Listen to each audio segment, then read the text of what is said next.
warm welcome to the special edition of CGT and Tech AI presented to you at 2020 APEC SME Business Forum.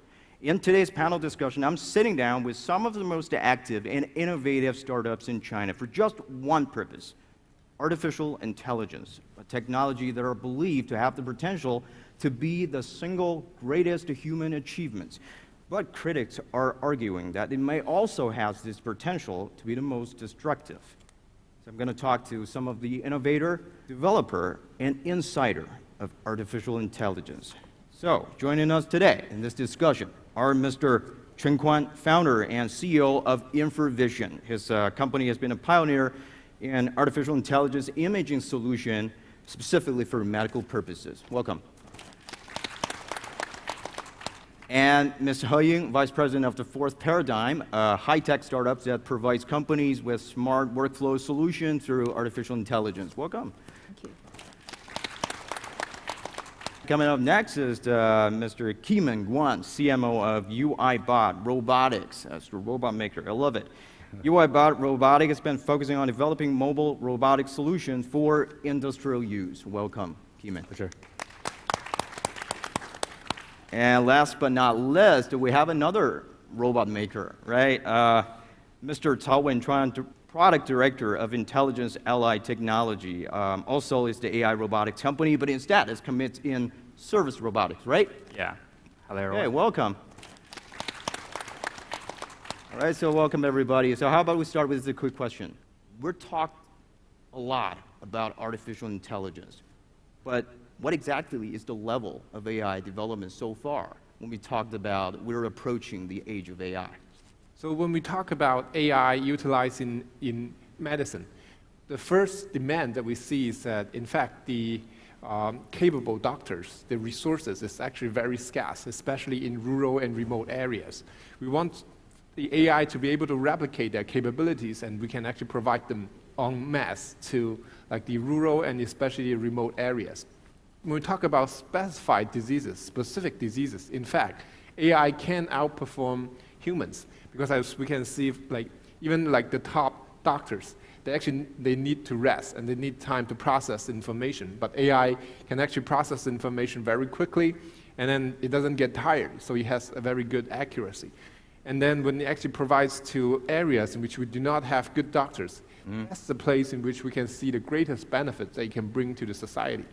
So for now, I can see that, like in fact, we're actually seeing the advance of healthcare artificial intelligence being deployed in multiple hospitals throughout the world, and in fact can actually improve and even allow healthcare capabilities to improve to a point in which we can see that a standardized ability being deployed everywhere. So I think this is actually the area, this is the level that we are seeing like AI being like deployed in healthcare industry. Okay, so Ms. He, where are we right now? In our view, I think the bottleneck of the AI application is how to leverage the AI technology with the industry know-how. Because we have to help each industries to know how they can apply AI. Just like Medicare, you know, in hospital you have to be a doctor and a very experienced doctor. You know how to use your data, but I don't think every doctor knows about AI very well. But in our company, we have experienced AI scientists, but they don't know the industry know-how. So the bottleneck is how to leverage the AI tech with the know-how. Yeah. I'm so glad that you mentioned this question about whether it's the development of the AI is fast or it is slow. Some experts say, and it's developed so fast, it's even faster than we expected, then we should set up a sort of like speed limits. Someone else were talking about it was just so slow. The application of AI is really limited in some very specific industry instead of most of them. What do you think? So if you're asking it's fast or slow, we need some measuring solution. Let me just narrow down this topic into the robotization field. As we know that if we take robotization as a measure, that in the advanced technologies like in warehouses, smart warehouses, and a lot of top players in car accessory manufacturing business, they are deploying robot arms and mobile robots around the facility as a standard solution. But this thing is not able to understand the distinction or understand the real demands from the production line freely and easily. So from my perspective, that on a realism point of view, that it's developing not fast enough, at least not fast enough to reach the market expectation. But from another point of view, that it's developing fast from the data analysis, we can see that it's a booming technology. Mr. Chen, so your company has been working on the AI solution for medical purposes, so you have been working with a lot of the hospitals. Do you see any of the international collaboration in your daily businesses? Yes, international collaboration in the development of AI is extremely important. Let me bring you an example. In fact, in early this year, we have been working with a few hospitals in Wuhan, for example. They have been our long-term customers and have been using our AI for lung cancer screening. And then we see like COVID coming along. And then we actually started to work with all those hospitals, especially in Wuhan and also in Shenzhen. Like we actually developed our specified COVID-19 artificial intelligence for those hospitals, learning from the early cases of the COVID-19 and how doctors actually deal with those cases. And later on, we see that demand coming in Europe, coming up in Japan, and we started to deploy our systems in Europe, in Japan. And in fact, I think the beauty of the whole thing is that when they started to deploy our AI systems in those hospitals in Japan and in Europe, at the time, which is still the early phase of the outbreak, the doctors there haven't seen many cases of COVID-19 yet at the time. So which means that they are able to acquire the capabilities, just like they have spent someone in Wuhan in the early phases of the outbreak. They have trained the doctors there, and then like they actually bring the doctors to Japan, to Europe. And I think this is actually a real beauty of international collaborations when you're talking about AI, when you're talking about sharing the knowledge. Okay, so whenever we talked about artificial intelligence, I think one of the most common reaction we get from the public is their concern about their data security, their privacy security. Should I be concerned about that, Ms. Kiman? Well, from a UiBot perspective, that if we talk about data security, I would like to talk more about data from the enterprises, because basically we do B2B business, and most of our robots are used in the manufacturing factories like the wafer factories or chip site factories. Right. And in those places, data are even more sensitive and dangerous comparing with individual data. One single breach on this kind of data flow can just burn down a giant company down to the ground. So basically, nowadays, our solution and our clients prefer to put all the system on their private network and a private data center. They would pay millions for that, rather than put it on the data center or cloud.